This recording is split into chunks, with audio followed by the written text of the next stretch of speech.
Jusqu'à ce que tout le monde soit en sécurité, c'est autour de ce thème que la Journée mondiale des réfugiés a été célébrée aujourd'hui. Une journée qui rend hommage à la résilience des personnes contraintes de fuir la guerre ou les persécutions.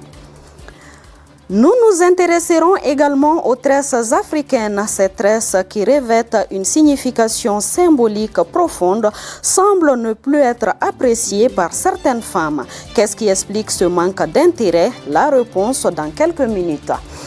Coupe du monde 2026, l'Uruguay affrontera demain le Cap-Vert pour la deuxième journée du groupe H. Un duel inédit entre les deux sélections car elles ne se sont jamais rencontrées auparavant. Les détails à suivre en fin d'édition.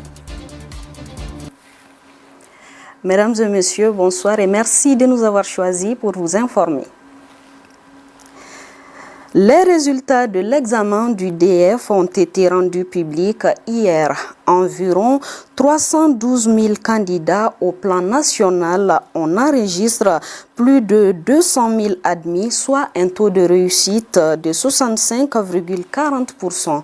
Première nationale avec une moyenne de 18,50. Aminata Claudine Koulibaly est élève à l'école privée Amadou Sogodogo de Sikasso. ORTM Sikasso nous propose son portrait réalisé par Mohamed Kayantao et Daouda Konati.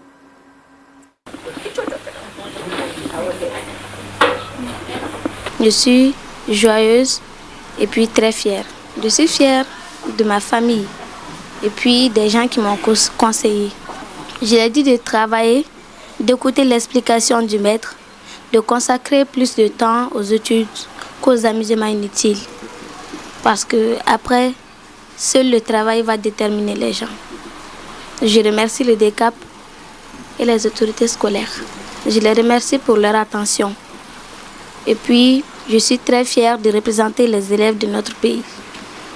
Je suis aussi fière d'être la première nationale de notre pays. Je dois travailler pour être utile dans l'avenir à cette nation. Vous l'aurez compris, c'était l'interview de la première nationale. Les résultats du DF 2026 ont été proclamés en moins de 20 jours après les examens. Un délai particulièrement court qui soulage élèves, parents et acteurs de l'éducation. Nous nous sommes rendus chez la deuxième nationale et avons rencontré des acteurs de l'éducation afin de recueillir leurs impressions sur cette année scolaire et sur ses résultats encourageants. Awa Sidibe.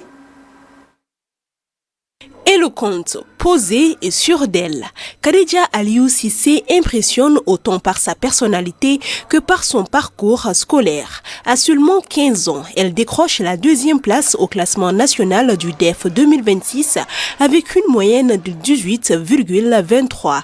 Derrière son sourire timide se cache une immense fierté. Encore émue par cette distinction, la jeune lauréate nous confie avec simplicité sa joie d'avoir atteint un tel niveau d'excellence. Je me sens bien, ça fait plaisir en tout cas. C'est une grande joie pour moi. Et je suis fière aussi. Moi, je me basais surtout sur les annales du DEF, les anciens sujets. Ça m'a vraiment aidé. Je ne suivais pas de cours particuliers, mais je faisais des exercices avec quelques camarades. Les profs surtout nous ont aidés. On traitait des sujets ensemble en classe. Ma matière préférée, je dirais les mathématiques, la physique-chimie et la littérature aussi. Forcément, ma réussite, ce n'est pas une réussite individuelle. Il faut remercier les professeurs surtout, mes parents, les gens qui m'ont soutenu tels que mes amis et les écoles environnantes aussi. Elle est aujourd'hui la fierté de sa famille, de son école et de toute sa communauté. Un exploit que Khadija n'a pas réalisé par hasard, mais grâce à son sérieux, sa persévérance et son travail acharné. Elle est en avance sur son âge. Comme on le dit, aux âmes bien nées, la valeur n'attend pas le nombre des années. Elle est extraordinaire. Dans toutes les matières, elle est polyvalente. Même l'an passé, ils ont organisé un examen national. Et puis, elle a gagné de mes prix. Elle est très sociale. C'est-à-dire, souvent, elle ne dit rien, elle est calme. Quand ils voient que personne ne peut répondre à la question, elle lève le doigt. Et toujours la bonne réponse. Les enseignants sont très contents. Le premier sentiment, c'est la gratitude, la reconnaissance du travail bien fait, les félicitations à son endroit, à l'endroit de ses professeurs, de tous ceux qui l'ont soutenu par leurs bénédictions, leurs doigts. Voilà, je suis fier d'elle et je pense qu'elle est fière d'elle-même parce que quand tu fais un bon travail, la première à profiter, c'est toi-même. Quand tu as une très bonne base, tu sais bien lire et écrire le reste, toi-même tu aimes travailler, donc ça se suit de façon naturelle. Cette année, le taux de réussite au DEF a connu une progression de plus de 12%, passant de 53,2% en 2025 à 65,40% en 2026. Selon les responsables du secteur de l'éducation, cette performance est le fruit d'un processus d'organisation rigoureux et de nombreuses réformes mises en œuvre tout au long de l'année scolaire. Les examens, ce n'est pas le jour J qu'on commence l'organisation. C'est depuis la rentrée scolaire, le premier jour de la rentrée scolaire. Et donc nous avons eu plusieurs rencontres avec les acteurs de l'éducation, dont les partenaires aussi, et tous ceux qui sont impliqués dans la gestion de l'école en mode décentralisé. Et Dieu merci, et les messages sont bien passés. L'année scolaire s'est très bien passée et tout au long de l'année scolaire, vous savez, on passe aussi des messages de sensibilisation. Et à tous les niveaux, chaque acteur a fait ce qui était son rôle, son devoir pour la réussite de l'année scolaire. Et Dieu merci, et ça a porté fruit. Sur les 333 336 candidats ayant préparé aux épreuves du diplôme d'études fondamentales, 204 609 ont été déclarés admis, un résultat qui témoigne d'une nette amélioration des performances scolaires par rapport à l'année précédente. Sur un tout autre sujet, en marge de la célébration de la Journée mondiale des réfugiés, allons à la rencontre de Madame Agadjan, qui a trouvé refuge ici au Mali. À son arrivée dans notre pays, comme beaucoup d'autres, elle a été accueillie et orientée par la Commission nationale chargée des réfugiés. Fatou Diaby. Nous avons 295 000 réfugiés et demandeurs d'asile qui sont diverses nationalités. Et parmi eux, Madame Adjanga, elle quitte son Congo natal pour trouver refuge en terre malienne, cela depuis plus de 20 ans. À cause de la guerre, il y avait des moments où on ne pouvait plus rester là-bas, il y avait stabilité, l'insécurité. C'est ça qui a fait que je puisse chercher un autre pays d'asile pour venir vraiment rester en paix, en tranquillité. En réalité, je suis descendu au Bénin. C'est là où même j'ai eu mon statut. Mais il n'y avait pas de travail. Mais c'est pour ça qu'on m'a dit que si vous arrivez au Mali, vous pouvez travailler. Je suis venu, je me suis présenté à Saint-Cyr et j'ai expliqué que je suis venu pour travailler. C'est ça qu'on m'a orienté. Pour une meilleure intégration, la CNCR, Commission nationale chargée des réfugiés, est un trait d'union entre le gouvernement malien et ces personnes à la recherche d'un mieux-être dans un autre pays. Notre rôle principal, c'est vraiment d'accompagner le gouvernement dans toutes les questions qui sont liées à l'asile, à commencer par la réception des demandes d'asile, mais aussi par l'enregistrement des réfugiés et la documentation qui officialise un peu leur statut sur l'ensemble du territoire national. Après cette officialisation, la Congolaise enseignante de profession commence peu à peu à exercer. Les Maliens sont bons. J'avais des sœurs avec qui on priait. Ils avaient une école. Le temps m'a dit, est-ce que tu peux venir donner cours? D'abord, ce qui m'a donné l'espoir, c'est que j'ai encadré les enfants à la maison. Les enfants de 8e, 9e à la maison avec des cours de physique. Bon, je me suis fait confiance en moi-même et j'ai commencé maintenant à chercher. Mais ma sœur là m'a appelé dans son école. J'ai fait 10 ans là-bas. Moi, je vivais à Garanti-Bogoufé. J'ai donné cours au Bagodjikori ACI, vers le fleuve là-bas. Je vous assure, pendant ce temps-là, de 3 ans là, je marchais à pied. J'ai quitté la maison à 6 h, j'arrivais à l'école à 7 h, comme ça, j'ai enduré. Une endurance qui a fini par porter fruit. Et avant de 10 ans là, j'ai un peu fait des tontines, des petites choses. C'est ça qui m'a donné l'idée d'ouvrir l'école. En première année là, on avait seulement 13 enfants. Dans les 13 enfants, C'était mes propres enfants que j'ai fait. Donc j'avais ma petite fille qui devait faire la 3e année. Donc j'ai commencé l'école avec la 3e année. On a cherché 2 élèves, j'étais 3 en classe. Cette école compte aujourd'hui 300 élèves. Grâce à sa persévérance, elle a aujourd'hui une indépendance financière prônée par les structures en charge des réfugiés. Aujourd'hui, on parle d'autonomisation, faire en sorte que les réfugiés puissent sortir de l'assistanat et qu'ils puissent eux-mêmes se prendre en relève. L'autonomisation reste un facteur essentiel dans la recherche de solutions durables pour les réfugiés. C'est le premier pas. L'autonomisation permet de passer de tout ce qui est besoins urgents, besoins vitaux de vie, vers plus de dignité, vers plus de choix. Dignité et choix assumés par celle qui se réclame malienne grâce à sa détermination. Madame Adjanga, il faut reconnaître que c'est une dame qui est brave, c'est une dame qui est solide et c'est une dame qui a accepté aussi vraiment de se battre. Et aujourd'hui, vraiment, on voit le résultat. Et l'accompagnement que nous avons fait, c'est surtout en termes d'orientation, c'est surtout en termes de conseils. Nous avons des possibilités très restreintes parce que nous n'avons pas de financement. C'est pour ça aujourd'hui qu'on fait appel également aux acteurs du secteur privé également pour pouvoir nous aider, pour pouvoir soutenir ces initiatives. Nous les soutenons du mieux que nous pouvons, mais il est important qu'on développe de nouveaux mécanismes financiers. Cette indépendance demande aussi un soutien. Il faut un appui.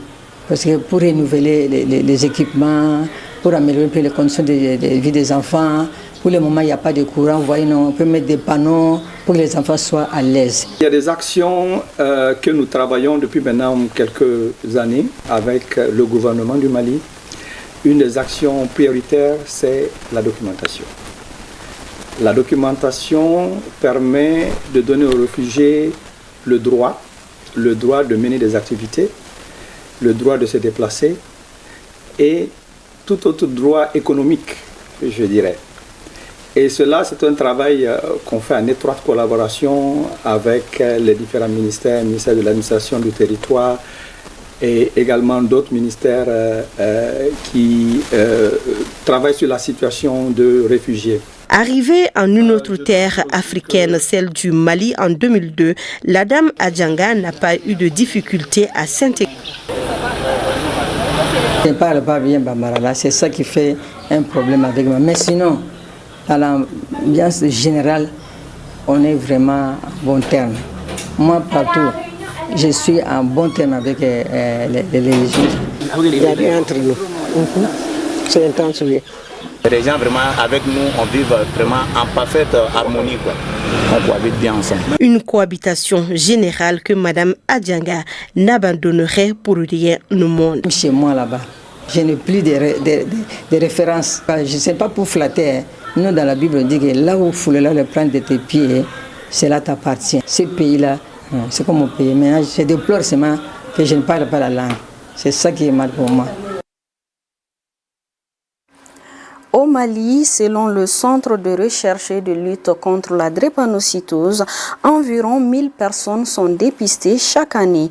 Dans le cadre de la Journée mondiale de lutte contre la drépanocytose, l'une de nos équipes est allée à la rencontre de certains drépanocytaires qui nous parlent de leur combat. Elle était dirigée par Kounandi Bamani.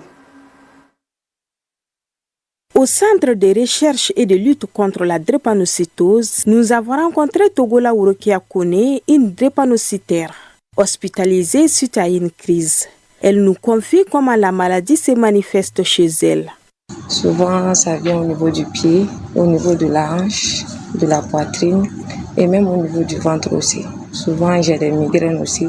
Quand j'ai la migraine, je viens au centre, on me dit que je suis en crise. Je peux faire 3 crises par mois. À chaque fois, je viens au centre. Souvent, quand le centre est un peu loin de moi, je vais dans les cliniques. Mon mari est AA.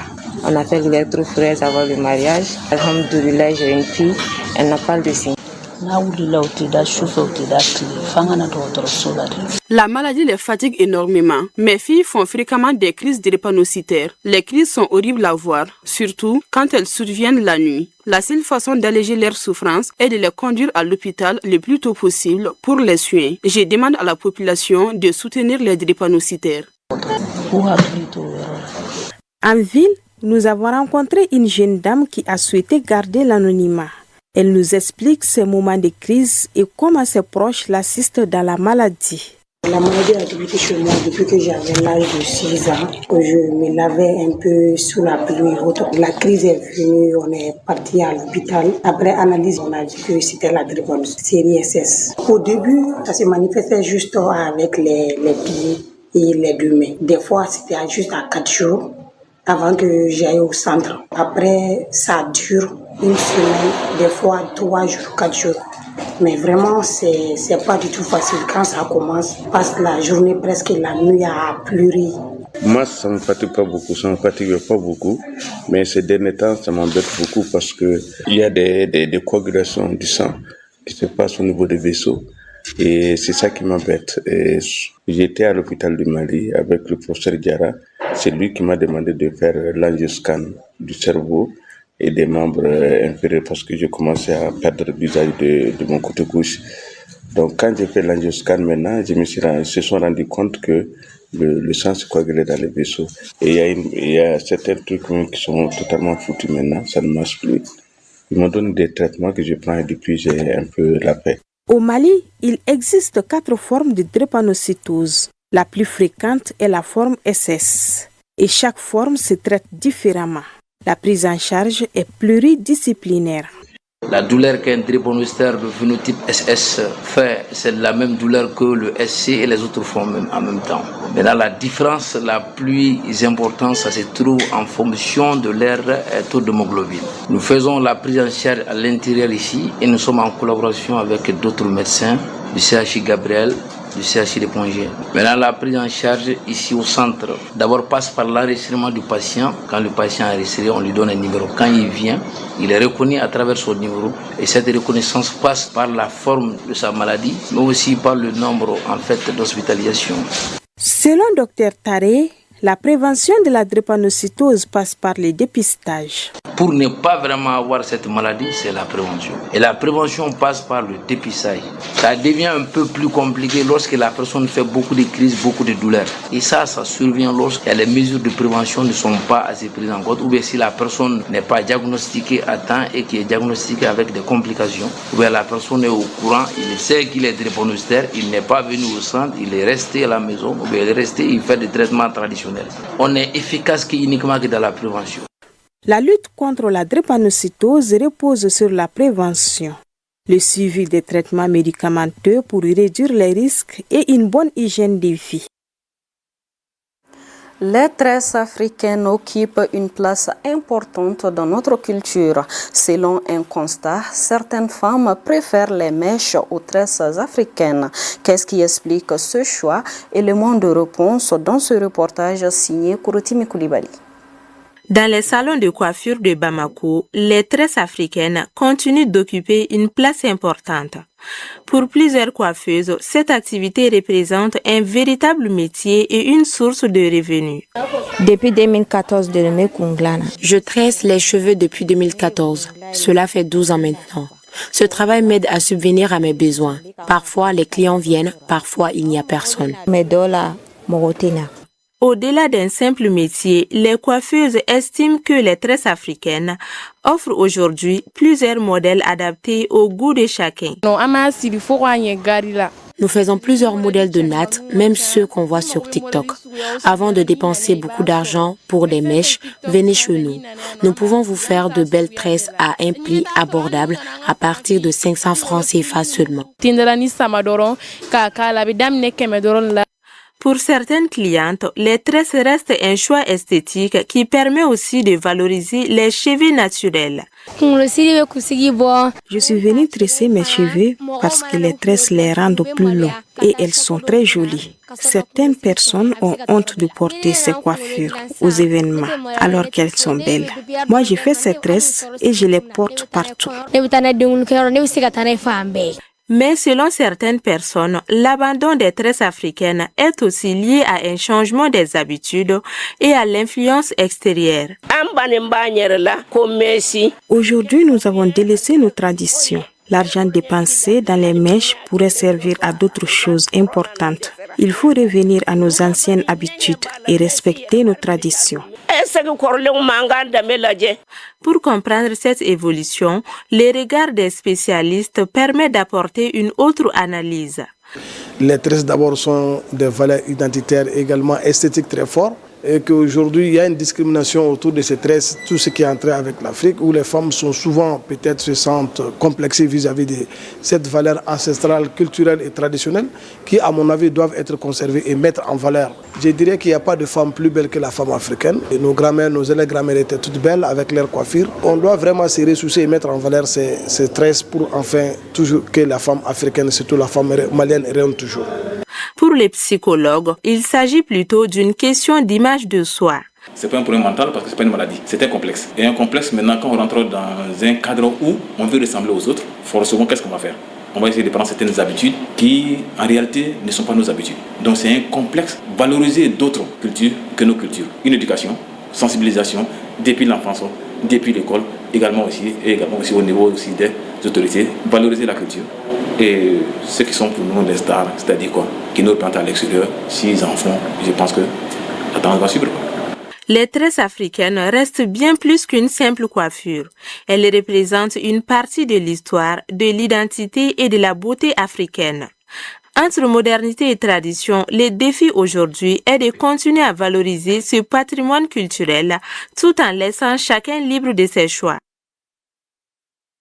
Demain, Miami sera le théâtre d'une première historique. L'Uruguay, double champion du monde, croisera le fer avec le Cap-Vert pour la deuxième journée du groupe H de la Coupe du Monde 2026. Un duel inédit entre la Céleste et les Requins Bleus, puisque les deux sélections ne se sont jamais rencontrées auparavant. L'avant-match avec...